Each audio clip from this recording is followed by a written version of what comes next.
noticed it because the road was so empty. Midnight had already thinned the traffic to nothing.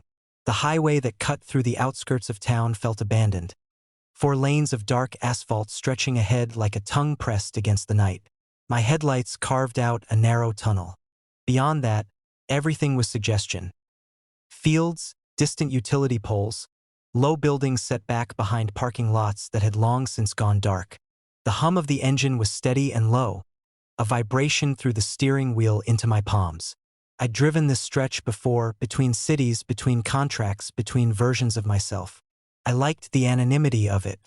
Just me, the road, and the mechanical reassurance of something built to keep moving. Streetlights lined the median every 50 yards.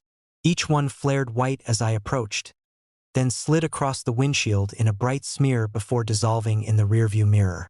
A metronome of sodium glow. That's when I felt it. A hard, uneven thud in my chest. Not pain, just awareness. Thump. The next streetlight flickered. A brief stutter in its glow, bright, dim, bright. Then it steadied as I passed beneath it. I exhaled and told myself what I'd tell anyone else. Old wiring, fluctuating voltage, a loose connection inside the housing. I'd grown up in a town where half the lights buzzed and died before winter. Thump. Another light ahead of me fluttered. Not random, not the usual buzz and fade. Pulsed once, cleanly, then returned to normal. My hands tightened on the wheel. I became acutely aware of the inside of the car. The faint scent of warmed plastic and upholstery. The low whir of the climate control fan, the dash lights glowing a muted blue. My reflection hovered in the windshield, superimposed over the road. Pale face, dark eyes. Thump. The next streetlight ahead blinked in the same single beat. I pressed my fingers lightly against the base of my throat. Thump. The light pulsed. A coincidence can survive 3 repetitions. After that, it starts to feel like a tension. I swallowed and eased my foot off the accelerator. The engine note softened. My pulse quickened. An anxious flutter. Thump thump. The next 2 lights flickered twice in quick succession, perfectly spaced. I felt something cold settle behind my ribs. No, I muttered. The sound was swallowed by the cabin. I turned the radio on, needing noise. Static hissed for a second before catching a distant station. A late-night talk show. A man laughing too loudly at something that wasn't funny. Thump. The streetlight ahead dimmed once. I took my hand off my neck. My pulse was steadying now, embarrassed by my own nerves. Thump, thump, thump. Each light ahead of me responded in sequence, each one dimming precisely as the beat echoed in my chest. It wasn't reactive anymore. It was synchronized. I've had heart issues before. Nothing dramatic, just a brief arrhythmia in my early 20s. Stress-induced, they said.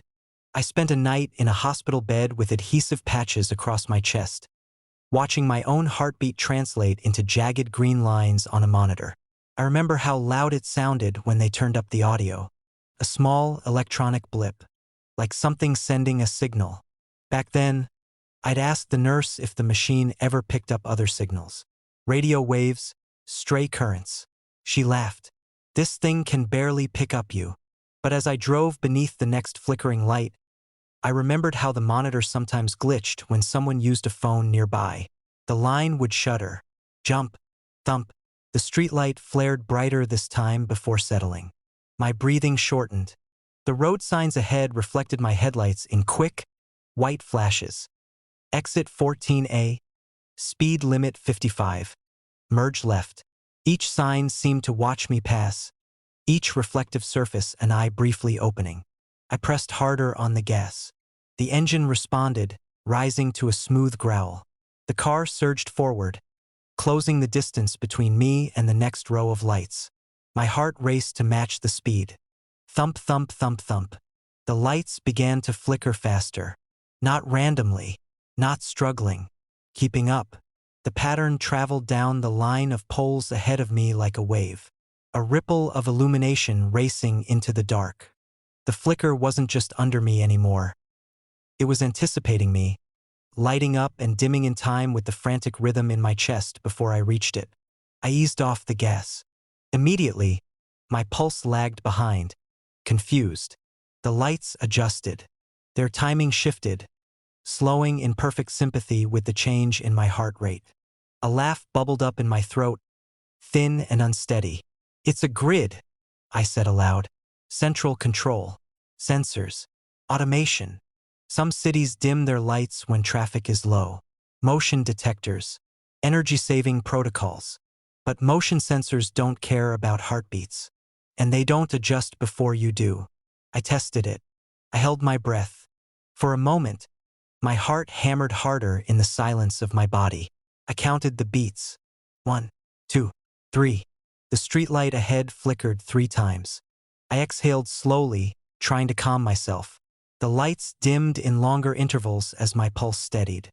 That's when I realized the flickering wasn't following me. It was traveling ahead of me. The pattern began at a point several poles down the road, then cascaded backward toward me, as if something far ahead was receiving the signal first and relaying it down the line. My stomach tightened. The road curved gently left, disappearing behind a cluster of dark trees. Beyond that, I could see the faint red blink of a radio tower in the distance. Slow, methodical, unrelated. I told myself that. Thump. A light 200 yards ahead blinked. Then the one behind it. Then the next. The wave came toward me in perfect time with my heart, but it started out there. As if something ahead of me knew what my heart would do before it did. The sensation shifted from being watched to being steered. My pulse slowed, not naturally, but with effort. I forced my breathing into a steady rhythm, counting seconds in and out. The lights responded. Their flicker smoothed into long, deliberate pulses, almost soothing. A rhythm that wasn't mine anymore. My heart began to match it. I felt it happen, an almost imperceptible surrender.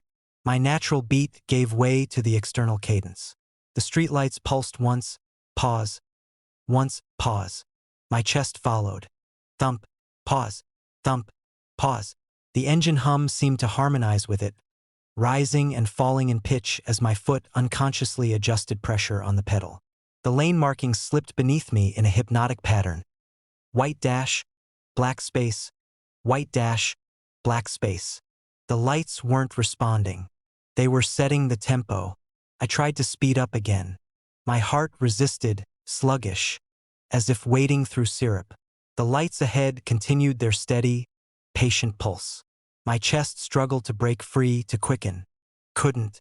A memory surfaced uninvited 3 cities ago, driving through another industrial district at night.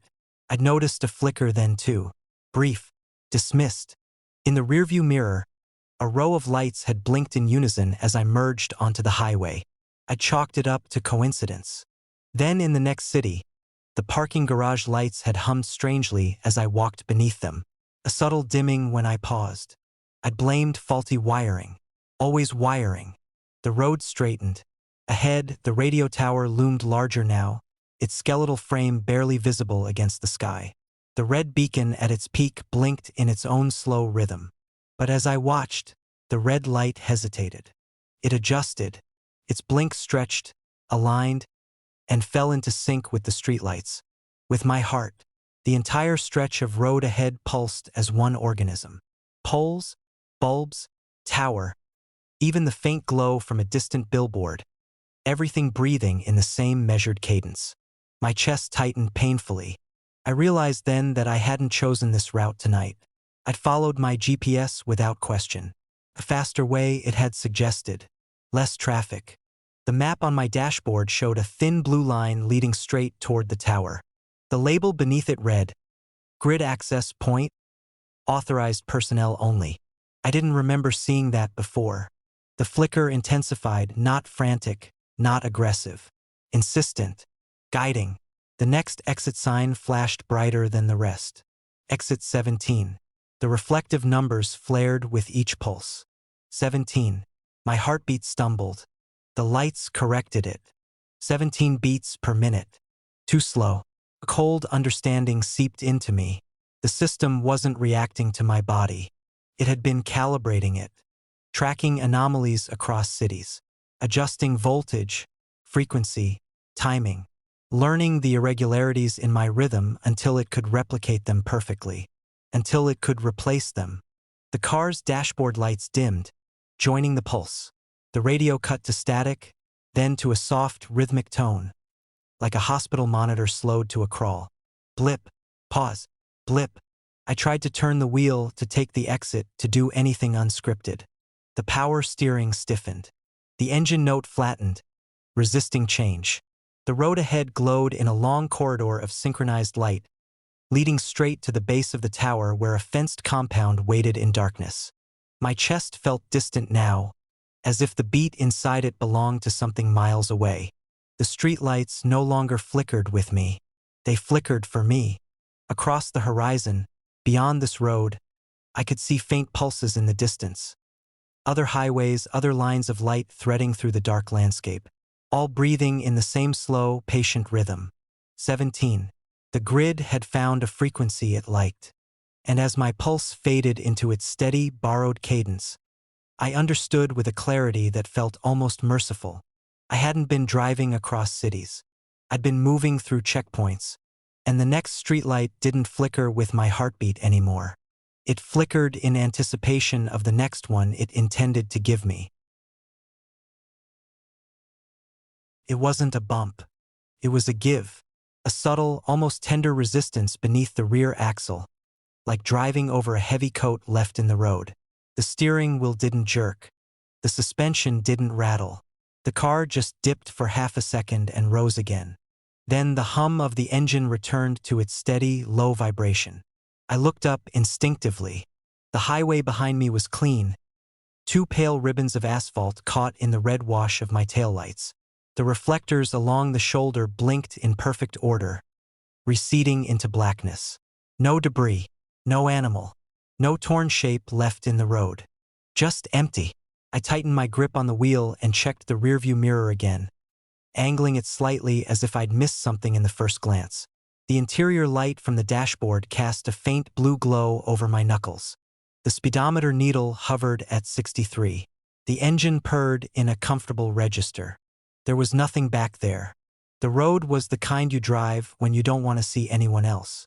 A 2-lane stretch cutting through farmland and scrub forest, miles between exits. Past midnight, it felt less like infrastructure and more like an abandoned idea. Something built for a world that had since emptied out. My headlights carved 2 bright tunnels into the dark. Everything beyond them was suggestion.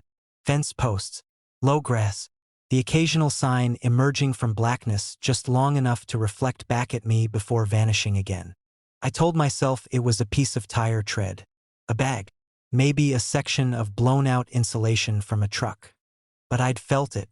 Soft, compliant. I eased my foot off the gas, letting the car coast down to 50. The engine note lowered, a gentle drone through the floorboard. I listened. The interior of the car amplified small sounds at night. The faint rattle of a coin in the cup holder. The whisper of air through the vents. The low friction of rubber against asphalt. And beneath that, a dragging, not loud, not metallic, just a faint brushing from under the chassis, as if something were skimming along the road between the rear tires. I stiffened. It lasted only a second. Then it stopped. I swallowed and told myself it was wind catching a loose panel. The undercarriage has shields and flaps and heat guards, things that flex at speed.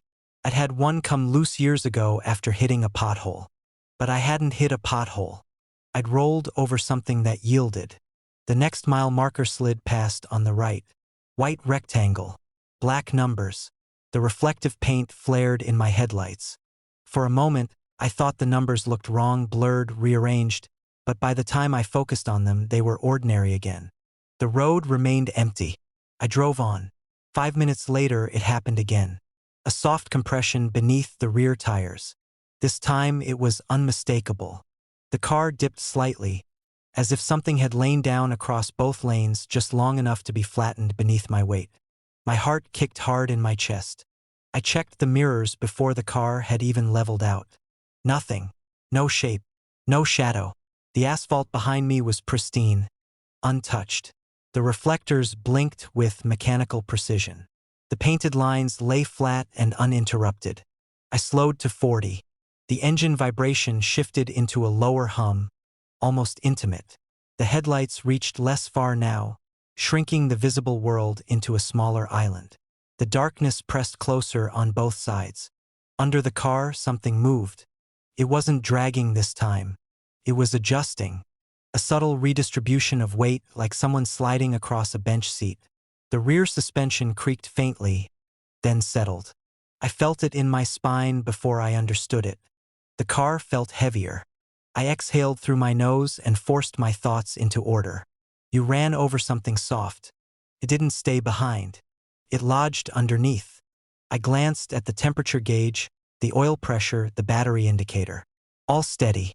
All normal. Probably roadkill, I said aloud, just to hear a human voice. The word sounded wrong in the sealed quiet of the cabin. Roadkill doesn't reposition itself. A sign appeared ahead. Bridge ices before road. The reflective letters shimmered as I approached, but instead of holding steady, they seemed to ripple slightly, like text viewed through water. My headlights flickered. Not off, not dim. Just a faint, almost imperceptible pulse. The brushing sound returned, louder now. Not scraping metal. Something fibrous. Wet grass dragged along pavement.